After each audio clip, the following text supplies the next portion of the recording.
Hey everybody, Octavia here. Welcome back to my channel. If you push play, take it one step further, pow, smash that like button for me. And if you like talks like this, subscribe to the channel, because I know you're gonna be in the comments, because I want to know if you saw this movie that I'm talking about today. While you're down there, put 3 blue diamonds. That lets me know that you're here, that you're vibing, and that you're shining today. But I'm gonna ask you a question that you can actually answer in the comments as well. Have you guys seen the movie Undercover Angel? Let me know in the comments if you've seen that movie. I've watched that movie probably over 100 times. I love that movie. He was a writer. At first, he was writing thrillers that nobody wanted. He was getting these rejection letters. All he wanted to do is let his gift make room for him. He just wanted to make income doing what he loved, his passion, writing. But he was writing what he thought would sell instead of writing what was already in his heart that he was effortless at doing. But he didn't know that until someone else came along and kind of pulled that out of him. That's another reason why we keep ourselves open to learn from young, from new, from old. He was a risk taker, and he never stopped believing in himself. He just needed a little shift to understand that, hey, you're getting these rejection letters, but it's not because you're a bad writer. At one point, you could see the defeat when he would crumple up the paper and rip it out of the typewriter and throw it on the floor. You could see him losing faith. At one point, he put his typewriter outside, like for sale. Maybe another struggling artist can pick it up and have better success, he thought. It wasn't that he didn't have the talent. It wasn't that he wasn't a good writer.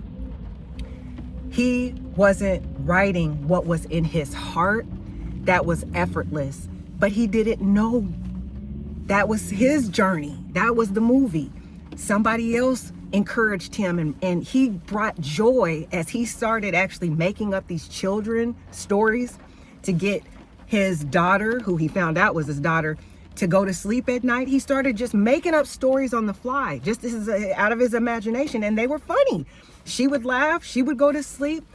And one thing leads to another where she starts recording them. And this girl that he's into, the end of the story is he starts doing children's books that get picked up and published, and he becomes a phenomenon. And it's something that was effortless. It was something that he didn't struggle to do. When he was writing those thrillers and novels, because he thought it was going to make him money, he was stressed out. But he thought that's what would sell. Taking just even myself as an example, right? I was thinking, like, music is what you do effortlessly. You can write, you can sing, you can rap, you can arrange, you can produce. That's always come easy to you. But even in my own life, I have veered over here because I think it's going to make more money. It's going to sustain me. Because somebody said, music, you really can't make a lot of money doing music. You better find something else. I hope you have a plan B.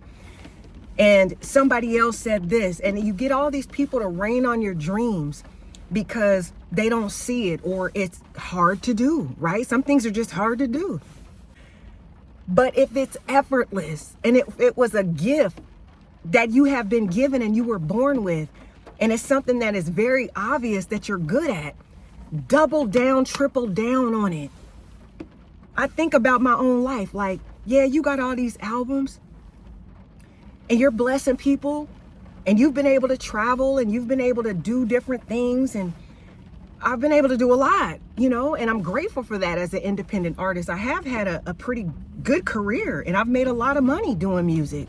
And I say that humbly. I'm just letting you guys know that I imagine, had I had that mentality of doubling down early, where I would be now, how much more would I have experienced if I wouldn't have taken so many detours thinking that, well, I better do this, or maybe I should get into that because it makes more money. That's a better business model, because music doesn't really make that much money.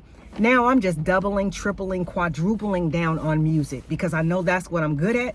It's easy for me to do. It's my passion, and people pay for it. People like it. So I'm just doubling down on it, no matter how long it takes to get to where I want to be. And really, I'm living in my dream right now because that's what I do for a living. I'm not rich. And of course, I want to be able to increase and see some more financial independence and things of that nature. But hey, at least I'm doing what I love. Back to the guy He found out that what was effortless was what actually sold. Why? Because it was what his passion was. It was what was effortless. It was a gift. And so it wasn't that he was a bad writer. It was he just needed to make a little shift. Never get trapped into what you really are good at doesn't make a lot of money. And so, I'm just going to go in a different direction to where I can make better money, but you're not really fulfilled. It's really not your passion. And then also, like that movie, I love it. Other people brought out that in him. He wasn't just like alone. And obviously, this is a movie. But I guess what I'm saying is don't just close yourself off, because you never know who you can learn from. You never know who will say, you know what, I really like that. Or that really uplifted me. And you say, really? And they say, yeah. And then it starts making you think, maybe I should write greeting cards more often. I just put like my heart in there with a little poem and I gave it to that person I was thinking of. But they really were touched by that. Maybe there's something to it. Maybe that's the writing gift. Do you guys see what? This is why I've watched that movie hundreds and hundreds of times, you guys. I love that movie because there's so many lessons that I've learned in it, and I just wanted to bring it to you. He never gave up on himself, and other people in his circle never gave up on him. Those rejection letters weren't saying you are a horrible writer. They were saying that the type of writing that you're submitting is not your best. That's not your passion. And we can feel that. As soon as he let go and just started coming up off the top, and he was trying to make somebody else's life better. In this case, it was his daughter. He was trying to get his daughter to smile, to laugh, to go to bed. And he's trying to really come up with these interesting stories. That's when the best came out of him. And that's when he got published and his whole life changed. And the money that he was always so struggling to get was coming hand over fist. So I hope that this video is a help to somebody out there. Just something I was thinking about. If you like videos like these, please smash that like button. It really does go a long way. And subscribe to the channel. And I guess I will see you guys later. Oh yeah, don't forget to drop your 3 blue diamonds in the comments. That lets me know that you were here, that you're vibing, and that you are shining today. All right, you guys, I'm out of this piece. Octavia thinks. Peace. It's been one heck of a decade, 5 in fact. Marvels through hurricanes, but I'm all intact. Life through the kitchen sink, and I threw it right back. I could sit up here and tell you about all of the bad, but my face was able to taste